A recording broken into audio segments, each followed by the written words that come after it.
Marlo, you had a strong reaction to the news that Ralph decided to not adopt Josiah. So I was curious to hear, what he was gonna say, but Marlo was on his ass, you hear me? I cannot logically adopt him if his father wants to be a part of his life. So wait a second. You're okay with it? You're okay that he told you I would adopt your son, and now I changed my mind? He ain't gonna gaslight me, motherfucker. I don't care how goddamn proper and this father, and he should be there with the father. I with you, Ralph, but you dead ass wrong. It triggered me like no other. Because it just reminded me of me. I'm your foster child, so I'm like, how you gonna adopt me, then you're not? It's like if I knew this, my mom is here married to this man in the house, they have children together, and he says that he's going to adopt me. You're not gonna come back and tell me, oh, Marlo, I changed my mind. You have a father, and I'm just not gonna adopt you because you have a father. You don't change your mind. She was kind of going really hard at him, you know what I mean? And I just kind of feel like, why you going so hard on him? And what you doing is not right. I'm sorry. This is just weird to me that you going so hard about it. When you yourself are going through your own situation. I felt like you're really not in a position right now where you should be speaking on what he has going on. The thing about it's like, hey, I've opened up and I've told you about my nephews. It was like a bump into you in Shereé's house. I didn't even call you or really open up to you. I'm coming out the bathroom. I bump into Kandi. Oh. You didn't even know that, did you? No, I didn't know that. And I'm thinking she just came in there to check on me, which I should have not thought that stupidly, that's not her. So when I open the door, I'm already feeling some kind of way. I'm trying to be happy at the party. Right. And I'm like, I gave the boys away. I just break down crying. I just feel I'm not doing right by them. I'm not. And she's like, oh my God, no, Marlo, no.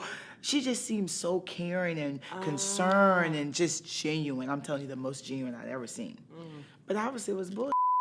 Because how would you dare bring this up at a table with some guy that Kenny done picked up on the island? Just everyone at the table that I haven't even talked to about this.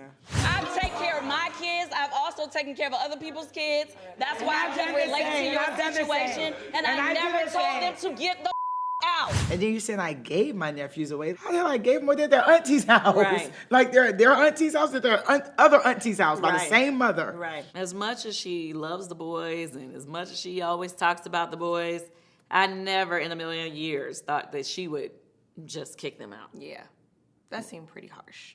Yeah. Because it's like all she's been talking about is being this munty, and she was really embracing it. And it was like, as a parent, we know when things get difficult with your kids, you can't just like send them away, or just close the door on them. So I just felt like, I felt for them. I felt like that wasn't necessarily the right thing to do as a parent figure in their life. She was saying like he's putting Josiah in limbo. And I felt like by her caring for the boys, giving them that lifestyle and doing all those things for them and then putting them out, it's the same thing. It was. And I'm like, you're a hypocrite. And so that's why I was so annoyed.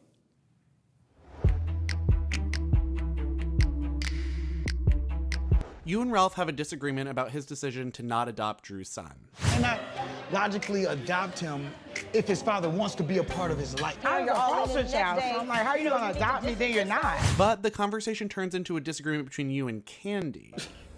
Kandi said, well, you don't really have no right to speak because you let the boys go for 30 Your days. memory good. Your memory and good. then I think Marlo just That saw took red, me like out. Yeah.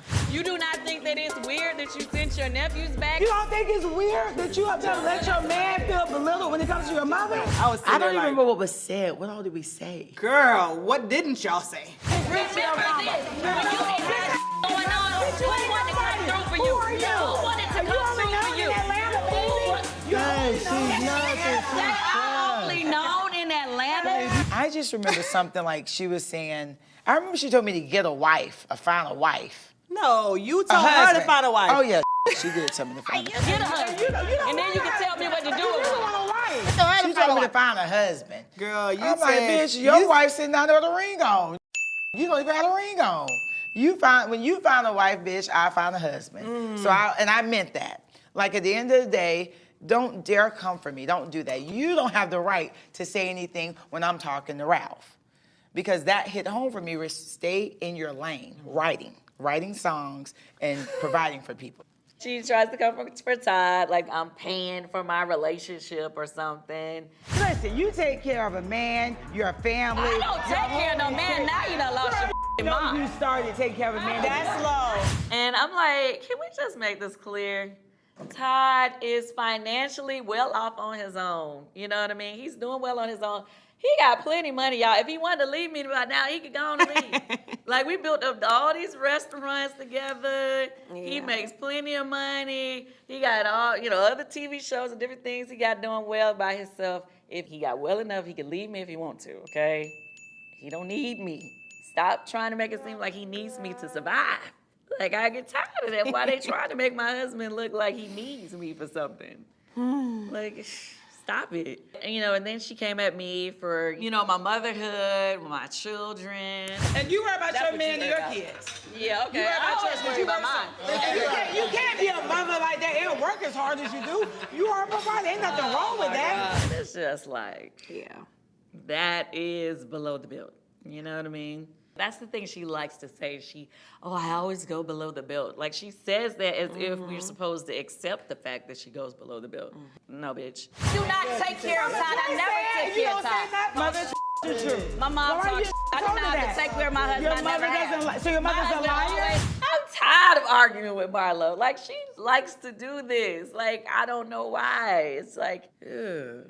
I was drinking, but I just know it bothered me and it hurt me because you went too far. And I mean, we both went too far. You should have zipped your goddamn mouth and been quiet because no one says anything when Mama Joyce is riding Todd. You don't even say nothing. Well, stay in your lane, sis.